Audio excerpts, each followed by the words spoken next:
Howdy folks, my name's Christian and welcome to Bullish on Farming. Today is January 9th. Been a while since I posted a video. God bless you all. Hope everyone's well. And I'm walking out to our cows right now, which are bale grazing. Took a little longer than we wanted it to, but here we are. You know, after that flash storm around Christmas, we had like 5 feet of snow on the farm here. The warm temperatures came shortly after and melted everything away, and everything was soaking wet. And the cattle weren't able to be on the field. Even that high section we have on a field, for those of you who have been following along, that tends to stay frozen because it doesn't get much sunlight due to a tree line that keeps it in the shade. We were up at like +8, +5, day after day for about 2 weeks. So the cattle were in the barnyard much of the time. We were able to start doing some bale grazing behind the barn yesterday. But this is the first day that we're setting out the girls to our intensive bale grazing program, which you can see has been set up all throughout this field. I think we got something like 70 bales in this field. And then in the adjacent field over there, I got about a quarter of the field occupied by bales. Now we plan to be in this field for at least a month. So it's going to take us, today's January 9th, to about February 9th, give or take a couple days. And, you know, we're able to keep a higher stock density because the ground is rock hard. And although we're not completely in the clear, you know, we can be having some warm temperatures coming up in the next few days. It's not so much of a problem because with our setup here, as the cattle have to commute back to their water trough, which is up at the barn, but they have no access to the barnyard, using gates to keep that closed off. So it's just up at the trough there they have access to.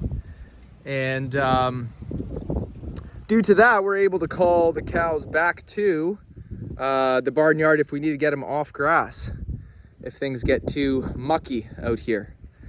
Right now, what do we got? 20 mums, a handful of steers, and I think still 2 calves on the hip. Weaned most of them, and they're on a field elsewhere, bale grazing as well. Let's talk a little bit about what we got going on here. I do want to mention that last year, January 1st, we were on the fields. There was snow on the ground and everything was frozen over, obviously, if they were on the field. This year, it's a little different. The weather's been everything but normal. And, you know, through that storm, I'd never seen anything like it. Anyways, I don't want to talk too much about that. I want to talk about what we're doing here, okay? So today they have a 2-day paddock. That's 4 bales. They consume about 2 bales a day, and it's more like a bale and a half. So on the following days, if I ever have to leave them a bit to clean up the piles, that's what I do. All right, and the reason why I did that is because for their first section, I want to give them a nice cut out of this field to play around, okay? First time we're putting cattle out to the field, although they're trained to wire, which is what's separating the rest of the bales of the field, as you can see. And then I got a split wire just past that group right there that cuts the field down the middle. And once they're done with these bales, I open up that half, then they're over to that other section. And the idea is to do that and push your way all the way down the field, which I say should take us about a month's time. Let's take a look at how the cows are consuming the bales here, because I know a lot of people worry about, you know, waste. And first of all, what I want to say is that we are working with a regenerative context here, meaning that hay left behind with cattle droppings on it is a tool when managed properly, okay? Because with the carbon and the nitrogen and what's left over, it's a nice fertility pat, as I like to call it. So obviously, you know, I turned these girls out this morning. This bale is not even close to being done. And you get to learn how thoroughly those cows are able to consume the bales the more that you do it. You can see the ones over here have been consumed a bit more. And just as I mentioned that they don't have access back to the barnyard there, which is where their bedding usually is when they're up by the barn, we use the residue from the hay blobs, the hay pats, as bedding. So it's kind of a dual purpose. We have our feed / bedding / fertilizer.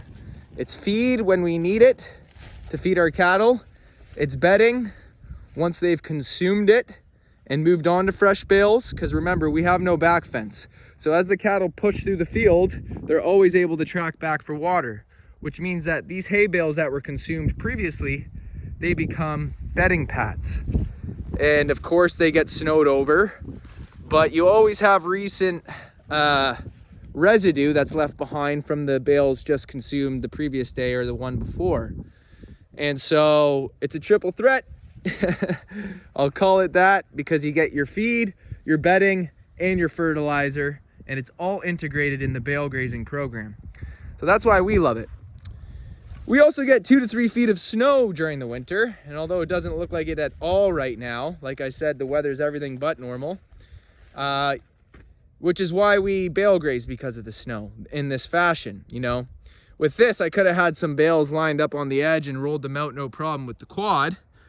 But you know, for something that's reliable through the whole year, getting a quad out here in 2 or 3 feet of snow and having to deal with the whole rigmarole, I just have to come out here with my knife, cut those bales, the twine on the bales, and take away a wire, and the job's done. The cattle move themselves, and they move on to a fresh spot where they get fresh feed to create fresh bedding and to leave behind fertilizer. So let's talk about how effective bale grazing is. And I'm going to speak from experience here, because I've done it. It is a higher impact method. And by that I mean, you know, you're getting a higher stock density with your cattle mobbing around the bale. That's one thing. And you know, as a byproduct of that, which is the next thing I want to talk about, is you're going to get a lot of poop in that area, but also from the hay, a nice thick residue pat there. And that might scare some people who haven't really bale grazed in an intentional way, okay? We're not just throwing out these bales willy-nilly and not managing how they're being consumed. As you can see, we have a system here that portions out bales to a certain amount of ration to feed, right? So 2 bales a day, this is a 2-day section. So in 2 days, the cattle should be moving on. If they have to stick around to clean up the piles a bit, so be it. They'll move in the afternoon or whatever. So consuming these bales in an intentional way, you'll leave, you know, the least amount of residue as you can. And then if you really want to be, you know, proactive about those spots bouncing back, because it is a higher impact method, so there's no guarantees that in the spring that spot's going to take the way you want it to. You could spread it around with a pitchfork, which I've done, and that does help, you know, grasses take in that area. But there's many other factors to consider, like, you know, how much waterlogging happens in that area. Is it on a slope? What's the soil like? How strong is that specific pasture that you're on? You know, there's many factors. And bale grazing, without a doubt, done mindfully and properly, does fertilize your soil, because the spots that grow back there are much more fertile. And they're much more lush, and they grow about twice the height of everything around them. And some people really like to get into the science, and they'll say, well, it's because of this and that. Listen, we're moving cattle across landscape here and regenerating the land. All right, although the science does, you know, it's very beneficial to have, you don't need to be a scientist or look at academic studies to know when you're actually farming how you can align with the symmetry of nature and harmonize in its design that's, you know, already been implemented. You don't need to reinvent the wheel. And so I know it's a higher impact method here, and I'll tell folks that it is. So when you bale graze this way, expect spots like that to not come and bounce back with full 100% coverage that spring. Second spring, they take much more. By the third year, you wouldn't even know they were there. And some folks might be deterred by some of the weeds that'll take in those spots, because in a spot like that, you know, when other things have a hard time taking, the weeds will take. But here we see weeds as part of the regenerative process, part of restoring your soil health and the pH of your soil, so that something can occupy your soil during that time, add to the litter bank, and then invite the desired vegetation that you want to take as you regenerate your soil health and increase your microbial activity beneath the soil, right?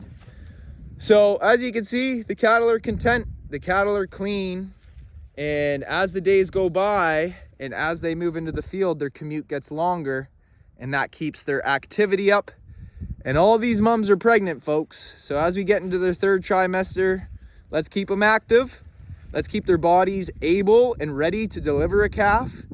And let's let them move for things such as food and water as they would have to in the wild. So I talk about integrating a foraging lifestyle as it would be for that animal into your farming practices, which is what we love to do here. And this is an example of that.